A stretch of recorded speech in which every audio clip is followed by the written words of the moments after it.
Hello student, how are you? I have brought my new video once again. I hope you understand my first video well.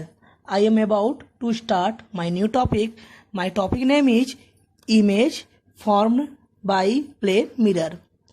Plane reflective surface. यहाँ पे आपको एक plane surface दिखाया गया है। ये plane surface का एक एरिया शाइनी सरफेस है, दूसरा एरिया पॉलिश किया हुआ है। अब इस प्लेन मिरर के सामने एक ऑब्जेक्ट रखा गया है। उस ऑब्जेक्ट का नाम ए और बी है।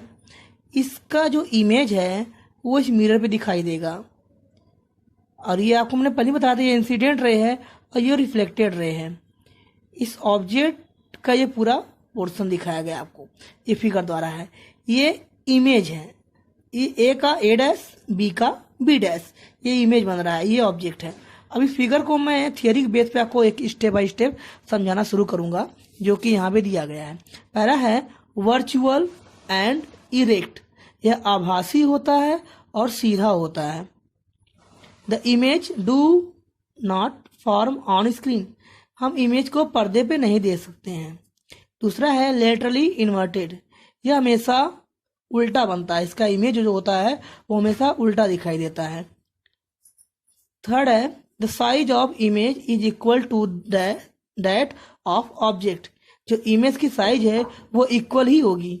उसका साइज छोटा बड़ा नहीं होता, बल्कि जितना साइज का ऑब्जेक्ट होता है उतने साइज का इसका इमेज भी बनेगा। The image formed is as far behind mirror as the object is in from it. यानी इमेज स्क्रीन से जितना दूरी पर रखा गया है उतने ही दूर इसका इमेज भी दिखाई देगा। Next topic is reflecting of light by spherical mirror. ये रिफ्लेक्टिंग लाइट का रिफ्लेक्शन है जो स्फेरिकल मिरर के फॉर्म में मुझे बताना है। अब स्फेरिकल मिरर क्या होता है इसके बारे में जानना बहुत जरूरी है।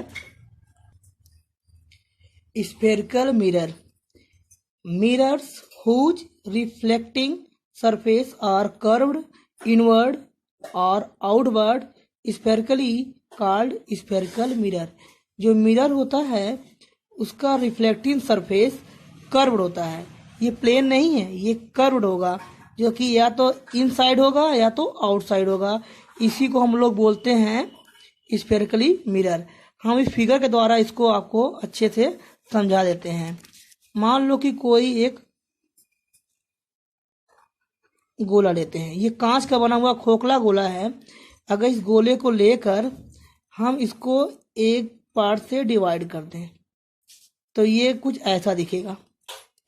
अब इस एक पार्ट को, जो डिवाइड पार्ट है, इसको लेकर अगर इसके हम एक सरफेस को पॉलिश कर दें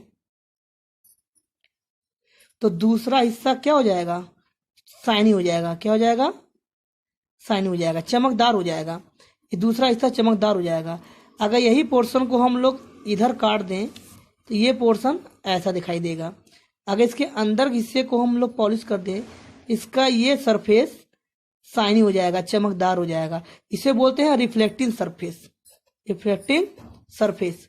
और यहाँ पे ये है रिफ्लेक्टिंग सरफेस। एग्जाम्पल में यहाँ दिया है स्पून, जैसे कि स्पून होता है।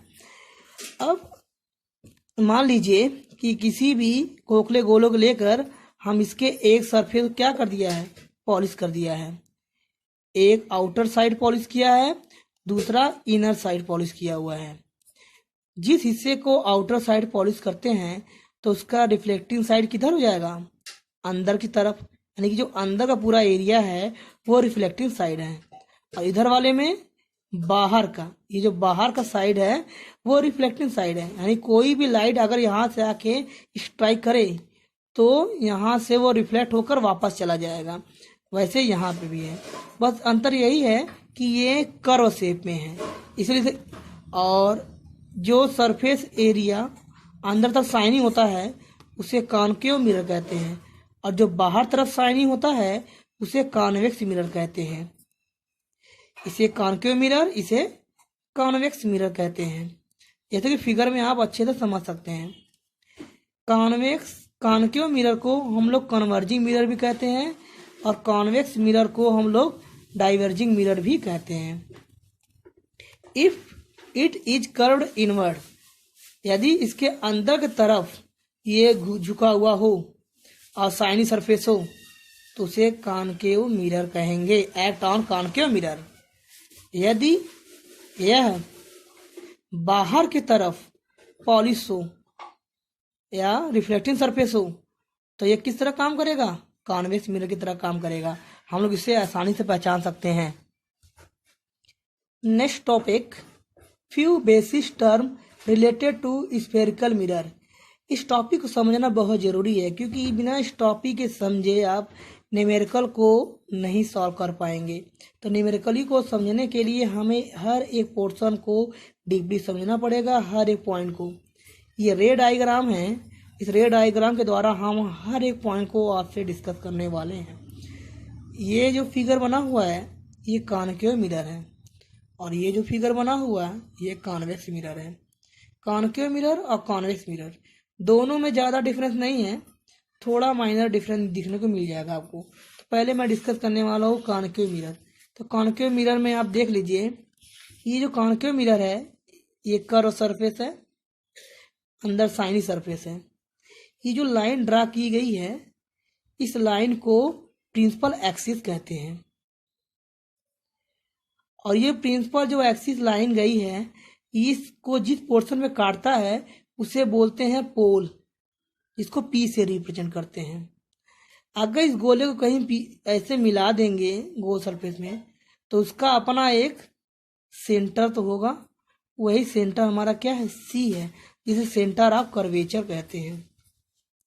सी से लेके पी तक के बीच का जो डिस्टेंस होता है उसे आर कहते हैं।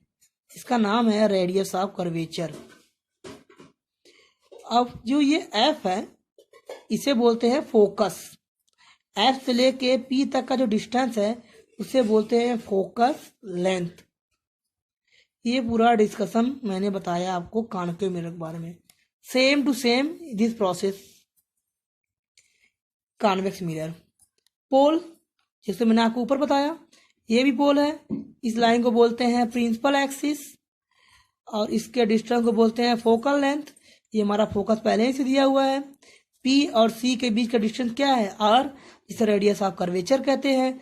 सी को सेंटर ऑफ कर्वेचर कहते हैं। लाइट जब भी आएगी इधर से आएगी और टकरा कर वापस चली जाएगी और इस वाले में लाइट इधर से आएगी टकरा कर इधर दौड़ कर चली जाएगी। मैं आपको नेक्स्ट वीडियो में इन दोनों के बारे में थियरी के बेस पे step by step heading wise लिखा के समझा दूंगा। ये तो बस मैंने ओवरव्यू बताया हुआ है। Thank you.